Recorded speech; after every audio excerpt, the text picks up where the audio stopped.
प्यारे मित्रों, हम लोगों ने पिछली वीडियो में नवगीत पढ़ा था और आज हम लोग पढ़ेंगे हिंदी गज़ल।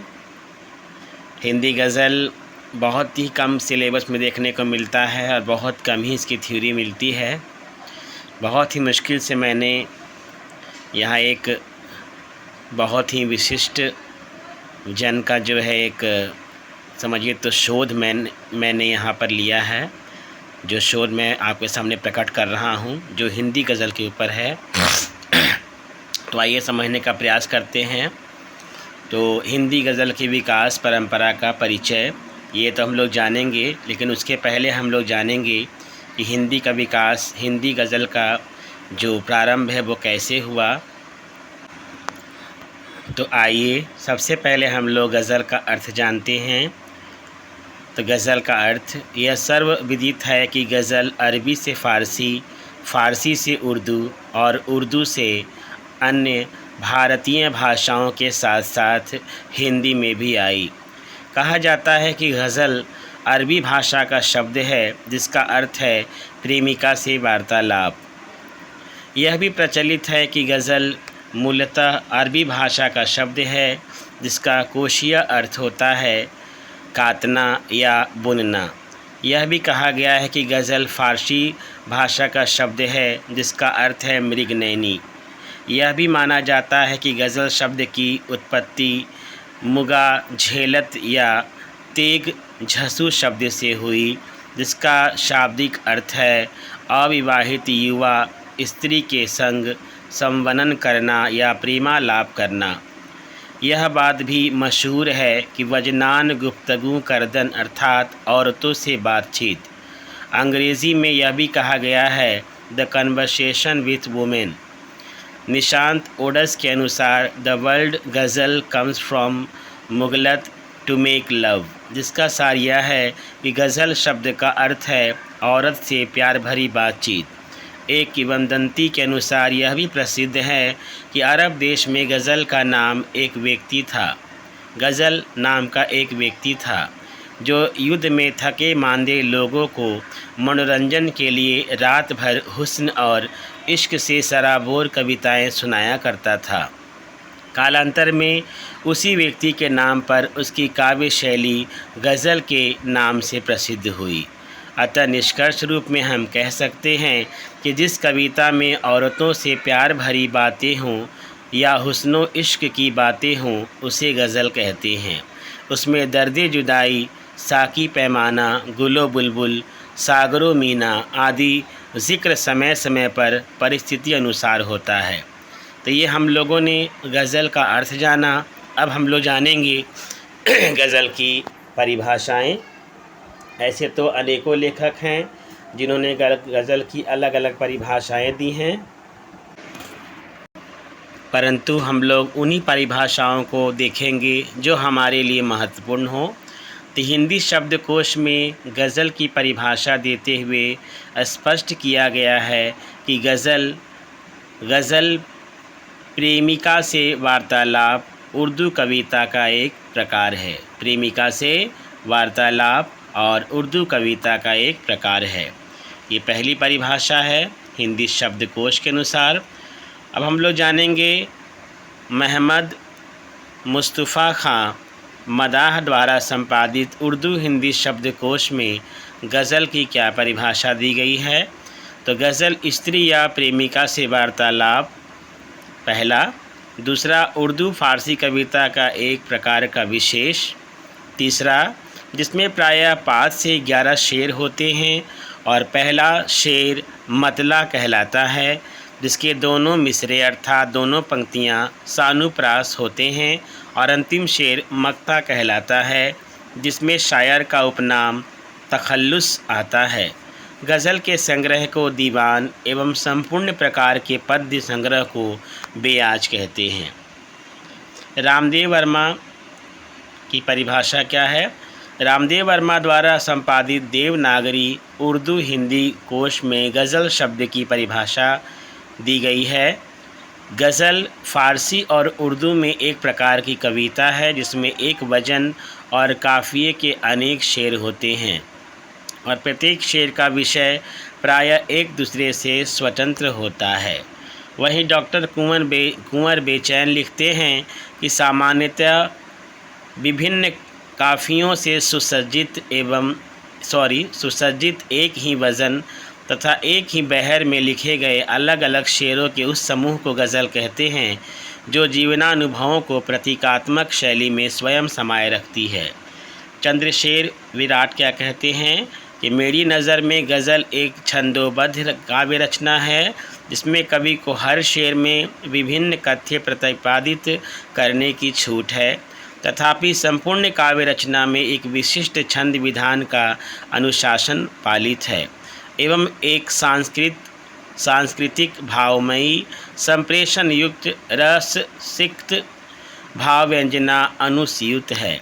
ज़हीर कुरैशी क्या कहते हैं, मेरी नज़र में गज़ल एक ऐसी विधा है, काव्य विधा है जिसमें अनेक विषयों पर टुकड़े टुकड़े बातचीत की जाए, जिसका हर शेर अपना स्वतंत्र अस्तित्व रखता है और हर स्वतंत्र शेर में एक स्वतंत्र चिंतन प्रक्रिया होती है। आचार्य सारथी क्या कहते हैं, गज़ल कम शब्दों में प्रतीकों के माध्यम से अपनी बात कहने की कला का पर्याय है। जीवन के जितने चित्र, जितने पक्ष और जितने रंग हो सकते हैं, गज़ल में वे सब सिमट सकते हैं। इनमें व्यवस्था, विरोध और परिस्थितियों में बदलाव की बेचैनी को अलग से जताने की ज़रूरत नहीं है। Crown and Milton dictionary of modern Arabic writer में गज़ल के संबंध में अपना मत देते हुए लिखा है, to flirt with women to eulogise in verses. भारतीय साहित्य कोश में डॉक्टर नगेंद्र ने गज़ल के लक्षणों को रेखांकित करते हुए उसकी व्याख्या इस प्रकार की है, यह प्रायः प्रत्येक शेर में लिखी जाती है। इसकी दो पंक्तियां परस्पर तुकारांत होती हैं। दो पंक्तियों के इस प्रथम शेर को मतला कहा जाता है। इस प्रकार के अनेक मतलब भी किसी गज़ल में संभव है। गज़ल के शेष शेरों अर्थात पदों में केवल द्वितीय पंक्तियां ही आद्योपांत परस्पर तुकांत होती हैं। इसके आखिरी शेर अर्थात पद को मक्ता कहा जाता है। इसी मक्ता में कवि अपना उपनाम प्रयुक्त अर्थात प्रयोग करता है। उसी प्रकार पंडित महादेव प्रसाद शास्त्री द्वारा संपादित भारतीय साहित्य कोश में गज़ल पर विचार करते हुए लिखा गया है, गज़ल एक प्रकार का पद्य है। यह अरबी मूल का है जो अरबी से फ़ारसी और फ़ारसी से उर्दू में आया, उर्दू से मराठी में आया। यह एक गणनात्मक वृत्त है। इसमें 3 की जगह 4 अक्षरों का गण माना जाता है।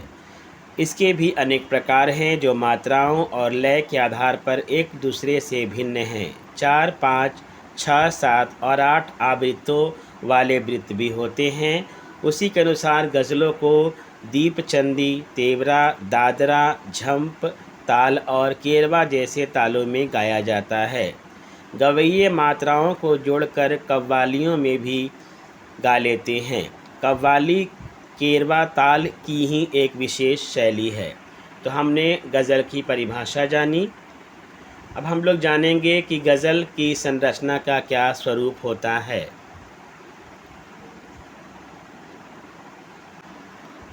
तो गज़ल का संरचनात्मक स्वरूप डॉक्टर नरेश निसार अपनी पुस्तक हिंदी गज़ल और दशा दिशा में गज़ल के स्वरूप पर चर्चा करते हुए लिखते हैं कि गज़ल के संरचनात्मक स्वरूप के निर्धारण में निम्नलिखित बिंदु सहायक सिद्ध होंगे।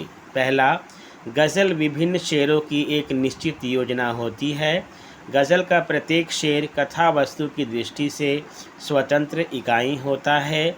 गज़ल के किसी भी शेर की कथा वस्तु का प्रसार ऐसा नहीं होना चाहिए कि शेर के अर्थ को जानने के लिए उसके पूर्व या बाद में शेर की सहायता लेनी पड़े।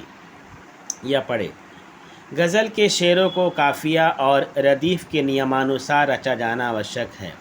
गज़ल के शेरों का एक ही लय खंड अर्थात बहर और वज़न में रचा जाना अनिवार्य है। गज़ल का प्रारंभ मतले से होना चाहिए और गज़ल का अंत मक्ते से किया जाना चाहिए। तो ये हमने जाना कि गज़ल की जाना हम लोगों ने कि गज़ल की कैसी संरचनात्मक रचना होनी चाहिए। अब जानेंगे गज़ल के अंग। तो गज़ल के प्रमुख अंग हैं पहला शेर, काफ़िया, रदीफ़, मतला एवं मतला है, जिसके विषय में हमने पूर्व में ही गज़ल के संरचनात्मक स्वरूप में विस्तृत जानकारी प्राप्त की है। तो गज़ल के प्रमुख अंग क्या क्या हैं? शेर हैं, काफ़िया हैं, रदीफ़ हैं, मतला है ना। तो ये किसके अंग हैं? गज़ल के अंग हैं। अब हम लोग जानेंगे कि गज़ल की भाषा क्या होती है, कैसी होनी चाहिए। भाषा, गज़ल की भाषा विचारे एवं भावों की वाहक होती है। गज़ल की प्रभावोत्पादक क्षमता भाषा पर ही अधिक निर्भर करती है। गज़ल की भाषा में संप्रेषणीयता का भी विशेष महत्व होता है। गज़लकार को कम से कम शब्दों में अपने विचार अभिव्यक्त करने होते हैं। गज़ल के लिए भाषा में सरलता, सहजता एवं सरसता का गुण अवश्य है। गज़ल नाजुक भावों की अभिव्यक्ति है, इसलिए भारी भरकम तथा क्लिष्ट यानी कठिन शब्द इसके लिए उपयुक्त नहीं हैं। गज़ल की भाषा मुहावरेदार एवं कहावतों से युक्त होनी चाहिए, जिसमें गज़ल में कसावट एवं रोचकता का गुण आ सके। जैसे उदाहरण के रूप में, लड़ते लड़ते भी हारे नहीं, युद्ध बिन भी गुजारे नहीं, मैंने चखकर बताए हैं यार, आपके अश्रु खारे नहीं। ये गरीबों का आक्रोश है, ये किसी दल के नारे नहीं। छंद विधान, जिस प्रकार हिंदी के छंदबद्ध काव्य में विभिन्न मात्रिक एवं शाब्दिक छंदों का प्रयोग किया जाता है, उसी प्रकार गज़लों के भी विभिन्न छंद अर्थात बहरें सुनिश्चित की गई हैं, जिन्हें लय खंड कहते हैं। बहर में वर्ण अर्थात छंद में वर्ण, मात्रा, लय, गति एवं यति का ध्यान रखा जाता है। बहर अर्थात छंद को समझने के लिए अरकान अर्थात गण होते हैं। ये अरकान निम्न प्रकार के हैं। अलंकार विधान, अलंकार काव्य के सौंदर्य में अभिवृद्धि करते हैं। यद्यपि गज़लकारों का स्वाभाविक आग्रह अलंकारों के प्रति इतना अधिक नहीं रहा, लेकिन फिर भी गज़ल लेखन में अलंकारों का समावेश हो ही जाता है। हिंदी गज़लकारों ने भी स्वाभाविक रूप से अनुप्रास, यमक, श्लेष, रूपक, उपमा, अतिशयोक्ति, विरोधाभास, मानवीकरण, पुनरुक्ति आदि अलंकारों का विशेष प्रयोग दिखाई देता है। रस योजना, भारतीय साहित्य शास्त्र में रस को काव्य की आत्मा माना गया है। इसके अभाव में काव्य नीरस प्रतीत होता है, अतः रसहीन कविता श्रोता एवं पाठक को प्रभावित नहीं कर पाती। गज़ल पाठक या श्रोता को प्रभावित कर उसके हृदय में उतर जाने की क्षमता रखती है, क्योंकि गज़ल में रसानुभूति कराने का सामर्थ्य विद्यमान है। उर्दू फारसी गज़ल साहित्य सुरा सुंदरी एवं प्रेम से परिपूर्ण होने के कारण श्रृंगार रस से ओतप्रोत है। हिंदी गज़लकारों ने गज़ल को यथार्थवादी स्वर प्रदान कर उसे जन चेतना से जोड़ने का प्रयत्न किया है। इसीलिए हिंदी गज़लों में रस निरूपण कम ही दिखलाई पड़ता है, लेकिन जहाँ भी उन्हें अवकाश मिला है, वे हिंदी गज़ल से रस सिक्त करने में पीछे नहीं रहे। बात करते हैं गज़ल के बिंब और प्रतीकों की। तो बिंब एवं प्रतीक भी काव्य के महत्वपूर्ण तत्व हैं। बिंब का अंग्रेजी पर्यायवाची शब्द इमेज होता है, जिसका अर्थ है किसी पदार्थ को मूर्त बनाना अर्थात रूप देना। बिंब के कारण मानसिक प्रत्यक्षीकरण एवं प्रभावात्मकता का निर्माण होता है, इसलिए गज़ल में इनका विशेष स्थान है। बिंब गज़ल को सजीव एवं उत्कृष्ट बनाते हैं, अतः गज़ल लेखन में बिंब विधान अत्यंत आवश्यक है। काव्यात्मक अभिव्यक्ति में प्रतीकों का महत्वपूर्ण स्थान है। गज़ल में भी प्रतीक विधान का अनिवार्यता है, इसलिए क्योंकि इसमें कम से कम शब्दों में गहन गंभीर भावों को भी आसानी से अभिव्यक्त किया जा सकता है। जहाँ तक उर्दू फारसी गज़लकारों का प्रश्न है, उन्होंने गुल, चमन, गुलशन, बहार, पतझड़, बिजली, मैं खाना, मीना आदि प्रतीकों का प्रयोग अपनी गज़लों में किया। वहीं हिंदी गज़लकारों ने अपनी गज़लों के लिए प्रतीक भी भारतीय परिवेश से संबंधित पौराणिक एवं यहाँ के लोक जीवन में ही तलाश किए। इसलिए हिंदी गज़ल की अवधारणा को बल मिला। गेयता गज़ल एक छंदबद्ध रचना है जिसमें लय, गति और ताल का समावेश भी होता है। इसी प्रकार यह गेय भी है, अर्थात जिसको गाया जा सके। गज़ल को तरन्नुम में पढ़ा जाता है। अब हम लोग जानेंगे कि गज़ल के प्रकार कौन कौन से हैं। तो गज़ल के निम्न प्रकार हैं। पहला है मुकम्मल गज़ल। तो इसके बारे में ज़्यादा मैं नहीं बताऊंगा क्योंकि परीक्षा में इससे ज़्यादा नहीं आएगा, तो आप अगर पढ़ना चाहें तो पढ़ सकते हैं। तो पहला है मुकम्मल गज़ल, दूसरा है बेमतला गज़ल, उसके बाद है बेमक्ता गज़ल, फिर है कतायुक्त गज़ल, फिर है मुसलसल गज़ल। अब बात करेंगे हम लोग अरबी, फ़ारसी एवं उर्दू गज़ल की। तो ये भी हमारे सिलेबस में नहीं क्योंकि हम लोग पढ़ रहे हैं हिंदी गज़ल की परंपरा, तो आप देख सकते हैं इसे, ठीक है ना। फिर भी थोड़ा सा देख लेते हैं। गज़ल जिस प्रकार से अरबी से फ़ारसी और फ़ारसी से उर्दू में आई, उसी प्रकार वह अन्य भारतीय भाषाओं में भी आई, जैसे हिंदी में भी आ गई। वर्तमान में गज़ल सर्वप्रिय विधा है और सभी साहित्यकार गज़ल के फॉर्म में अपनी संवेदना को अभिव्यक्त करना चाहते हैं। हिंदी गज़ल के उद्भव और विकास को पढ़ने से पूर्व यह भूलना गलत होगा कि गज़ल का जन्म अरब में हुआ और ये मूलतः अरबी काव्य की एक विधा है। किसकी? अरबी काव्य की। प्रारंभ में अरबी भाषा जो गज़लें कही गईं उनके कथ्य के सामने रखकर इस विधा का ऐसा नामकरण हुआ। ऐसा माना जाता है कि भले ही गज़ल का जन्म अरब में हुआ हो, लेकिन अरबी भाषा में गज़ल कहने की परंपरा ज़्यादा नहीं मिलती है। तो मैंने कहा आपको कि यहाँ पर उतना कुछ खास नहीं दिखाया गया है, फिर भी आप लोग देख लें।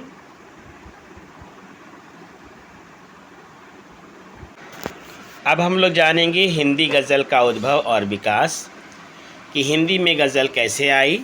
साहित्य भाषा से अधिक भावों का साहित्य भाषा से अधिक भावों का संवेदनाओं का विषय है।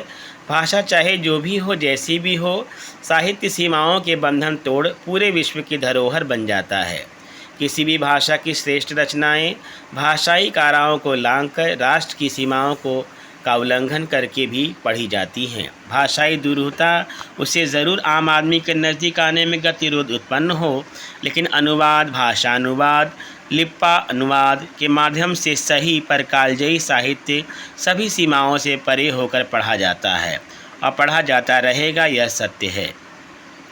लेकिन इतना सच है कि मानव अन्वेषी मन सदा ही तथ्यों का विश्लेषण करता रहा है, उनका उद्गम विकास तलाशता रहा है, उन तथ्यों का मानवोपयोगी महत्व प्रकट कर आने वाले संसार को सुंदर रंग देना चाहता है। वो अपनी ज़मीन तलाश करना चाहता है, वो अपना आसमान खोजना चाहता है। कभी किसी परंपरा से जुड़कर वो उन तथ्यों का अनुसंधान करता है, तो कभी परंपराओं को तोड़ उन्हें नया आकार देता है। आज हिंदी गज़ल भी इसका अपवाद नहीं है। भले ही वो अरबी फ़ारसी की सीमाओं को तोड़कर आज भारतीय जनमानस में रच बस गई हो, लेकिन आलोचकों, सुधी विद्वानों एवं अध्येताओं ने हिंदी गज़ल के उद्गम एवं विकास को भी तलाशने का कार्य किया है। हिंदी गज़ल के उद्गम को लेकर भी विद्वानों में दो स्पष्ट मत दिखाई देते हैं। पहला यह कि हिंदी गज़ल का उद्भव हिंदी के उद्भव अर्थात आदि काल के साथ ही दिखलाई पड़ता है। आदि काल के प्रसिद्ध कवि अमीर खुसरो को हिंदी का पहला गज़लकार स्वीकार करते हुए उदाहरण के तौर पर उनकी रचना को प्रस्तुत किया गया है। जब यार देखा नैन भर दिल की गई चिंता उतर, ऐसा नहीं कोई अजब राखे उसे समझाए कर। जब आँख में ओझल भया तड़पन लगा मेरा जिया, हक्का इलाही क्या किया आंसू चले भर लाए डर।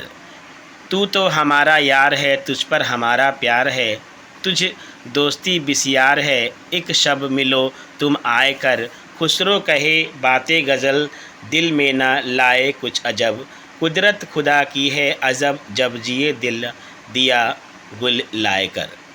तो ये खुसरो जी की रचना है। इसके साथ ही दूसरा मत यह है कि हिंदी गज़ल का उद्भव आधुनिक काल से समझते हैं। हमने अभी बात की आदिकाल की, अब बात कर रहे हैं आधुनिक काल की। उनका तर्क है कि कोई भी परंपरा अपने उद्भव के साथ ही समाप्त नहीं होती। अमीर खुसरो में हिंदी गज़ल का उद्भव तलाशते हैं तो अमीर खुसरो के 150 साल बाद कबीर का नाम आता है और कबीर के लगभग 500 वर्षों बाद भारतेंदु का नाम हिंदी गज़ल की विकास परंपरा में लिया जाता है। इनके बीच की शताब्दियों में यह परंपरा कहीं दिखाई नहीं देती, मतलब बीच में, मतलब अमीर खुसरो के बाद सीधे कबीर की बात करते हैं जो 150 साल बाद आते हैं, फिर उसके बाद डायरेक्टली बात करते हैं 500 साल बाद भारतेंदु युग की, और इनके बीच, इन तीनों के बीच में कोई परंपरा गज़ल की दिखाई नहीं देती है। अपनी पुस्तक हिंदी गज़ल दशा और दिशा में डॉक्टर नरेश निसार लिखते हैं कि साहित्य के शोधार्थियों में यह प्रवृत्ति आम देखी जाती है कि वे जिस विषय पर काम करते हैं तो सबसे पहले उसकी प्राचीनता सिद्ध करने में लग जाते हैं। लेकिन यहाँ दृश्य यह है कि आदिकाल में हिंदी के उत्थान के साथ साथ हिंदी गज़ल परंपरा को अमीर खुसरो से जोड़ना अनर्थक नहीं है। अमीर खुसरो मुसलमान सूफ़ी थे, इसलिए गज़ल के छंद शास्त्र की जानकारी उन्हें थी और उस समय तक हिंदुस्तान में उर्दू का जन्म नहीं हुआ था, इसलिए उन्होंने हिंदी में अपनी अभिव्यक्ति की थी। विद्वानों ने अमीर खुसरो को ऐसी गज़ल भी खोज निकाली है जिसका एक मिसरा फ़ारसी और दूसरा मिसरा हिंदी भाषा का है। रही बात परंपरा की, तो अमीर खुसरो के बाद कबीर का नाम आता है, जिनका लालन पालन भी मुस्लिम परिवार में हुआ। कबीर के समय तक हिंदी भाषा में अरबी फ़ारसी के शब्दों का प्रयोग होने लगा था, लेकिन उर्दू का अस्तित्व नहीं था, इसलिए हिंदी गज़ल का उद्भव आदिकाल से मानने और उसकी विकास परंपरा अमीर खुसरो से मानने में कोई हर्ज नहीं। हिंदी गज़ल परंपरा के अलावा मुकरियों की लेखन परंपरा में भी अमीर खुसरो के बाद सीधे ही भारतेंदु का नाम आता है। तो क्या मुकरियों का उद्भव विकास भी आधुनिक काल से मान लिया जाए, जबकि सर्वविदित है कि मुकरियाँ भी अमीर खुसरो ने हिंदी में सबसे पहले लिखी हैं, आदिकाल में ही। ध्यात्व यह है कि मुकरियाँ भी फ़ारसी का ही एक छंद है। मध्यकाल में हुए गज़ल के विकास को भी हमने उर्दू परंपरा से जोड़ दिया, जबकि उर्दू परंपरा के गज़लकारों के भी कई शेर ऐसे हैं जिनमें हमें खड़ी बोली के दर्शन हो जाते हैं। उन्हें भी हिंदी गज़ल परंपरा जोड़कर देखा जा सकता है।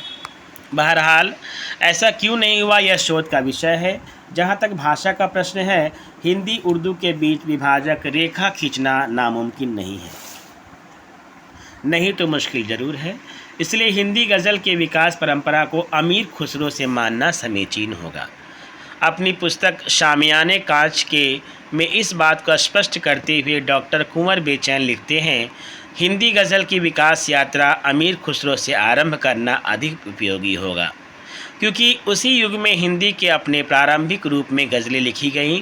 तुगलक दरबार में राजकवि खुसरो ने हिंदुस्तान में गज़ल की बुनियाद रखी।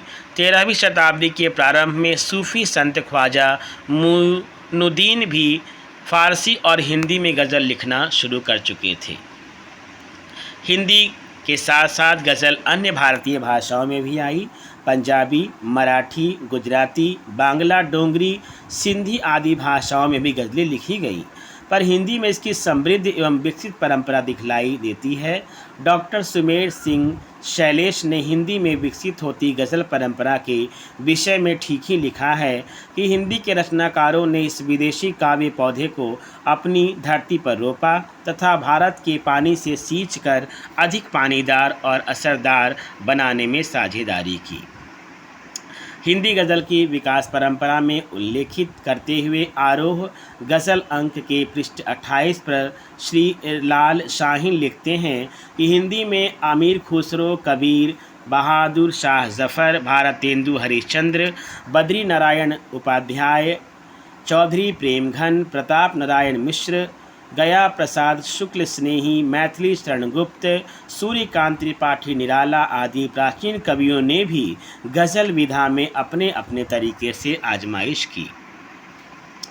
उपयुक्त विवेचन से यह स्पष्ट है कि लगभग सभी साहित्यकार हिंदी गज़ल का उद्भव अमीर खुसरो से मानते हैं। साथ में यह भी स्वीकार करते हैं कि व्यवस्थित रूप हिंदी में गज़लें आधुनिक विकास में कही जाने लगी।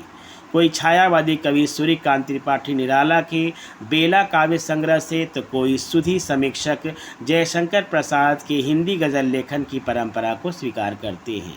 इसलिए बिना किसी विवाद में पड़े यह मानना ही उचित होगा कि जिस प्रकार अमीर खुसरो ने मुकरियाँ लिखीं, वैसे ही हिंदी में गज़लें भी लिखी गईं, किंतु मुग़लों के साम्राज्य स्थापित करने के बाद यह परंपरा व्यवस्थित रूप नहीं ले सकी। हालांकि इस दौरान भी कई उर्दू गज़लकारों ने कई शेर ऐसे लिखे जिन्हें हिंदी का माना जा सकता है। इसलिए अमीर खुसरो से प्रारंभ हुई यह गज़ल गंगा मध्यकाल में अंततः सलीला होकर बही और उचित अवसर पाकर फिर से मुखर होकर प्रवाहमान हो गई। मध्यकाल की गज़लों में भारतीयता को तलाश करने की दिशा में एक सराहनीय एवं महत्वपूर्ण प्रयास डॉक्टर बानो सरताज ने किया। उन्होंने अपने शोध ग्रंथ उर्दू शायरी में भारतीयता में मध्यकालीन शायरी में भारतीयता के ऐसे तत्वों को खोज निकाला जिससे यह स्पष्ट प्रमाणित हो जाता है कि अमीर खुसरो से प्रारंभ हुई हिंदी गज़ल की यह परंपरा मध्यकाल में भी यथावत चलती रही। अपने इस शोध ग्रंथ में उन्होंने भारत, विभिन्न धर्मों की संगम स्थली, श्रद्धेय व्यक्तियों का भारत, भारत के पहाड़, नदियाँ, भारत के नगर, ऐतिहासिक धरोहर, भारत के त्यौहार, कृषि प्रधान भारत देश, भारत की वन संपदा, भारतीय संगीत जैसे विषयों में मध्यकालीन शायरी में अभिव्यक्ति ऐसी पंक्तियों को खोज निकाला है जिसमें भारतीय मौसम, फल फूल, पशु पक्षी, तीज त्यौहार, रीति रिवाज और भारतीय सामाजिक जीवन के चित्र यहाँ वहाँ बिखरे पड़े हैं। अपने शोध प्रबंध में डॉक्टर बानो सरताज लिखती हैं कि नज़ीर अकबराबादी ने हिंदू अवतारों, मेला त्योहारों, होली, दिवाली, राखी, बासरी, बरसात को ऐसा क्रम पेश किया जिसमें सिर्फ और सिर्फ हिंदुस्तान की मिट्टी की गंध बसी हुई है। तो हम लोगों ने बात की हिंदी गज़ल की। अब हम लोग बात करेंगे हिंदी गज़ल की विकास परंपरा का परिचय। प्राचीन काल से ही हिंदी साहित्य में के अंतर्गत किसी न किसी रूप में गज़ल के तत्व विद्यमान रहे।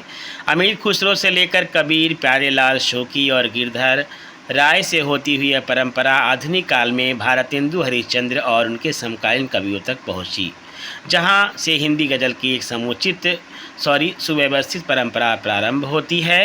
हिंदी गज़ल की विकास परंपरा का विस्तृत अध्ययन करने के लिए हम इस अध्याय को निम्नलिखित कालक्रम में विभाजित कर सकते हैं। तो आइए हम लोग हिंदी विकास परंपरा का विस्तृत अध्ययन करते हैं और इस अध्याय को अलग अलग कालक्रमों में विभाजित करते हुए पढ़ते हैं।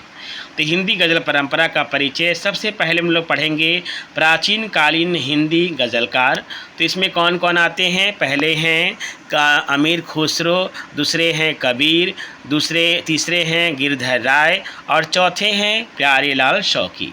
आगे हैं अर्वाचीन हिंदी गज़लकार। तो उसमें आते हैं भारतेंदु युग के गज़लकार, फिर द्विवेदी युग के गज़लकार, फिर छायावादी युग के गज़लकार, उत्तर छायावादी युग गज़लकार, फिर स्वातंत्र्योत्तर गज़लकार, फिर समकालीन गज़लकार। तो ये हम लोगों ने बांट दिया है अलग अलग हिस्सों में इसको, प्राचीन हिंदी गज़लकार और अर्वाचीन हिंदी गज़लकार को हिंदी गज़ल परंपरा का परिचय में। तो इसे बारी बारी से हम लोग पढ़ेंगे, ठीक है। तो सबसे पहले बात करते हैं प्राचीन कालीन हिंदी गज़लकार की। तो प्राचीन हिंदी गज़लकार में सबसे पहले आते हैं अमीर खुसरो, जिनका समय है 1253 से लेकर 1325 ईस्वी। अमीर खुसरो को समान रूप से हिंदी एवं उर्दू भाषा का प्रथम गज़लकार माना जा सकता है। अरबी, फ़ारसी, तुर्की और हिंदी आदि भाषाओं के ज्ञाता होने के कारण तूतीय हिंदी की उपाधि से सम्मानित अमीर खुसरो ने ऐसी गज़लें लिखीं जिसका एक मिसरा फ़ारसी और दूसरा क्या था? हिंदी में था। जैसे देखिए, ज़हाले मिस्की मकुन तगाफुस दुराए नैना बनाए बतियाँ, किताबे हिजरा न दारिम एज़ा ना लहू काहे लगाए छतियाँ, शहाबे हिजरा दराज चूँ जुल्फ़ बरोज़े वसलत चूँ उम्र को ताह, सखी पिया को जो मैं ना देखूँ तो कैसे काटूँ अधीरतिया। आप देख रहे हैं यहाँ पर, तो यहाँ पहला मिसर ने पहली पंक्ति फ़ारसी है, दूसरी क्या है? हिंदी है। तो ये आपके हो गए अमीर खुसरो। उसके बाद आते हैं कबीर। कबीर का समय है 1399 से लेकर 1494। हिंदी साहित्य के पूर्व मध्यकाल में भक्ति काल के नाम से जाना जाता है। भक्ति काल की संत परंपरा में कबीर का नाम सम्मान से लिया जाता है। तत्कालीन समाज के बाहरी आडंबरों, अंधविश्वासों और गलत रीति रिवाजों पर लिखे तीखे तेवर प्रकट करने वाले कबीर प्रेम के कवि के रूप में भी विख्यात हैं। यह दिगर बात है, कबीर का प्रेम सांसारिक नहीं है, परलौकिक है। कबीर के प्रेम की सबसे बड़ी विशेषता यह है कि वे वैश्विक मानवता के प्रति प्रेम की बात कहते हैं। हिंदी गज़ल को व्यवस्था विरोध तेवर देने वाले कबीर की गज़लों में निश्चल प्रेम की अभिव्यक्ति दृष्टिगोचर होती है। कबीर की गज़ल हमन है इश्क मस्ताना, हमन को होशियारी क्या, रहे आज़ाद या जग से हमन दुनिया से यारी क्या। जो बिछड़े हैं प्यारों से भटकते दर बदर फिरते, हमारा यार है हम में हमन का इंतज़ारी क्या। खलक सब नाम अपने को बहुत सिर पटकता है, हमन गुरनाम साचा है हमन दुनिया से यारी क्या। ना पल बिछड़े पिया हमसे, ना हम बिछड़े प्यार से, उन्हीं से नेह लागी है हमन को बेकरारी क्या। कबीर इश्क का माता दुई को दूर कर दिल से, जो चलना राह नाजुक है हम सिर बोझ भारी क्या। आगे हैं प्यारे लाल शौकी जी। हिंदी गज़ल परंपरा को आगे बढ़ाने में जहांगीर के समकालीन प्यारे लाल शौकी का नाम भी महत्वपूर्ण है। प्यारे लाल शौकी ने हिंदी में अनेक गज़लें लिखी। भक्तिकालीन परंपरा के अनुरूप उनकी गज़लों में विषय वस्तु भी आध्यात्मिकता से परिपूर्ण है। प्यारे लाल शौकी पर कबीर का स्पष्ट प्रभाव परिलक्षित होता है, क्योंकि उनकी गज़लों में भी आध्यात्मिक प्रेम की सशक्त अभिव्यक्ति हुई है। जिन प्रेम रस चाखा नहीं अमृत पिया तो क्या हुआ, जिन इश्क में सर ना दिया तो जग जिया तो क्या हुआ। ताबीज़ और तुमार में सारी उम्र जाया किसी सीखे मगर हीने घने मुल्ला हुआ तो क्या हुआ। जोगी ना जंगम से बड़ा रंग लाल कपड़े पहन के, वाकिफ नहीं इस हाल में से कपड़ा रंगा तो क्या हुआ। जीव में नहीं पी का दर्द बैठा माशाक होए कर, मन का रहट फिरता नहीं सुवर्ण किया तो क्या हुआ। इस तरह से आप देख रहे हैं। आगे हैं गिरधर दास। इनका वास्तविक नाम बाबू गोपाल चंद्र है। इन्होंने दास गिरधर उपनाम से गज़लें लिखी। उर्दू और हिंदी के समानाधिकार गिरधर दास की गज़लें भी दोनों भाषाओं का साधिकार प्रयोग दिखलाई देता है। उर्दू और हिंदी का प्रयोग करते हुए गिरधर दास की रचना, हम भी उस बेपीर के आशिक हैं कहलाने लगे, आ हम मजनू शुमारी में गिने जाने लगे। हो गया मुझसे खफा वह याद, अब आता नहीं जब से यह सब बेपीर आकर उसको बहलाने लगे। दास गिरधर तुम फ़कत हिंदी पढ़े थे खूब सी। तो देखा आपने, अभी हम लोग प्राचीन गज़लकार की बात कर रहे हैं। उसके बाद है अर्वाचीन हिंदी गज़लकार। तो इसमें कौन कौन है, तो सबसे पहला नाम इसमें आता है भारतेंदु हरिश्चंद्र का।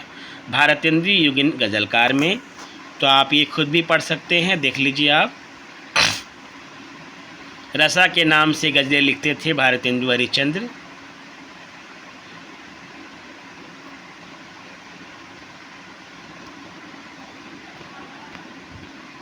अगले हैं पंडित बद्री नारायण चौधरी प्रेमघन।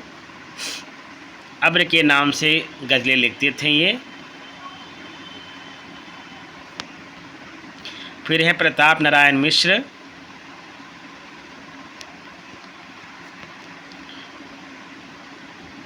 फिर है द्विवेदी युग गज़लकार। द्विवेदी मतलब महावीर प्रसाद द्विवेदी। इसमें पहला नाम आता है पंडित श्रीधर पाठक का। फिर अयोध्या सिंह उपाध्याय हरिऔध जी, द्विवेदी युग के ही हैं। फिर है नाथूराम शर्मा शंकर जी, ये भी द्विवेदी युग के ही हैं। लाला भगवान दीन द्विवेदी युग के। फिर उसके बाद हैं मैथिली शरण गुप्त, ये भी द्विवेदी युग के ही हैं।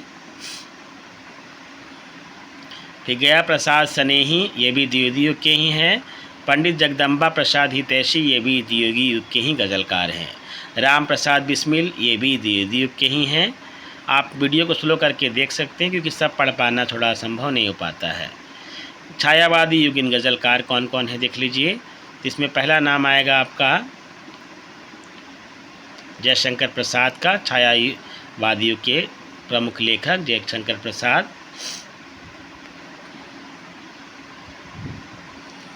उसके बाद दूसरा नाम निराला जी का है, ये भी छायावादी युग के गज़लकार हैं।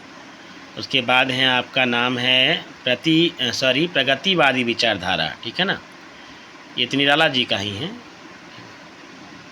उसके बाद है उत्तर छायावादी युगन गज़लकार, इसमें पहला नाम है रामेश्वर शुक्लांचल, फिर आते हैं हरिकृष्ण प्रेमी, फिर है जानकी वल्लभ शास्त्री, फिर है बलवीर सिंह रंग, फिर है स्वातंत्र्योत्तर गज़लकार, यानी स्वतंत्रता के बाद के गज़लकार कौन कौन हैं। तो इसमें सबसे पहला नाम आता है शमशेर बहादुर सिंह का, ये थोड़ा महत्वपूर्ण बनता है। फिर नाम आता है दूसरा आज़ादी के बाद के गज़लकार का त्रिलोचन शास्त्री जी का, ये भी इम्पोर्टेंट है इनका, क्योंकि इनसे जुड़े प्रश्न ज़्यादा आते हैं त्रिलोचन शास्त्री जी से। तो देखा आपने। तो अब हम लोग कुछ शॉर्ट नोट्स पढ़ते हैं गज़ल के बारे में। तो गज़ल अरबी भाषा के स्त्रीलिंग शब्द है। गज़ल का शाब्दिक अर्थ है प्रेमी तथा प्रेयसी का वार्तालाप। कुछ विद्वान कबीरदास को हिंदी गज़ल का आदि प्रवर्तक मानते हैं। परिभाषा हिंदी साहित्य कोश के अनुसार गज़ल का अर्थ नारियों से प्रेम की बातें करना है। फिराक गोरखपुरी के अनुसार गज़ल असंबद्ध कविता है। गज़ल का मिजाज मूलतः समर्पणवादी है। शमशेर बहादुर सिंह क्या कहते हैं कि गज़ल एक लिरिक विधा है जिसकी कुछ अपनी शर्तें हैं, अपना प्रतीकवाद और जीवंत परंपरा है। वहीं डॉक्टर रोहिताश्व अस्थाना ने अमीर खुसरो को हिंदी गज़ल का प्रवर्तक स्वीकार किया है कि इन्होंने रोहिताश्व अस्थाना ने किसे अमीर खुसरो को, जिनका समय 1253 से 1325 तक है। इनकी गज़लों में आबद्ध शेर भाषा की दृष्टि से हिंदी और फ़ारसी का संगम प्रस्तुत करते हैं। तो पहली पंक्ति इनकी फ़ारसी होती है और दूसरी क्या रहती है, हिंदी, जो हमने अभी थ्योरी में तुरंत पढ़ा है। ठीक है। आधुनिक हिंदी गज़ल का प्रवर्तक दुष्यंत कुमार को माना जाता है। इनको माना जाता है दुष्यंत कुमार, जिनका समय काल है 1933 से 1975। दुष्यंत कुमार का मूल नाम क्या है, दुष्यंत नारायण त्यागी। क्या नाम है, दुष्यंत नारायण त्यागी। प्रारंभ में ये परदेसी तथा अनुरागी उपनाम से कविताएं लिखते थे। दुष्यंत कुमार को हिंदी गज़ल सम्राट भी कहा जाता है। ये आधुनिक काल के गज़लकार हैं आपके, और जो आपके अमीर खुसरो हैं वो प्राचीन काल के हैं। मुख्य गज़लकार तथा उनकी रचनाएं, तो पहले हैं रामेश्वर शुक्ल अंचल, इनके गज़ल हैं इन आवाज़ों को ठहरा लो। फिर है हरिशंकर प्रेमी, इनका गज़ल है रूप दर्शन, फिर रूपरेखा है। उसके बाद है शमशेर बहादुर सिंह, इनका गज़ल है सुकून की तलाश। फिर त्रिलोचन शास्त्री हैं गुलाब और बुलबुल, वही त्रिलोचन शास्त्री हैं गुलाब और बुलबुल। दुष्यंत कुमार साए में धूप, ये बहुत इंपॉर्टेंट है आपका। गोपाल दास नीरज की पाती। रामदरस मिश्र हंसी ओठ पर आंखें नम हैं, बाजार को निकले हैं लोग। कुंवर बेचैन की रचना है गज़लकार गज़ल रचनाएं। शामियाने कांच के पत्थर की बाँसुरी, शामियाने कांच के पहला, दूसरा पत्थर की बाँसुरी। फिर है महावर इंतज़ारों का, फिर रस्सियाँ पानी की।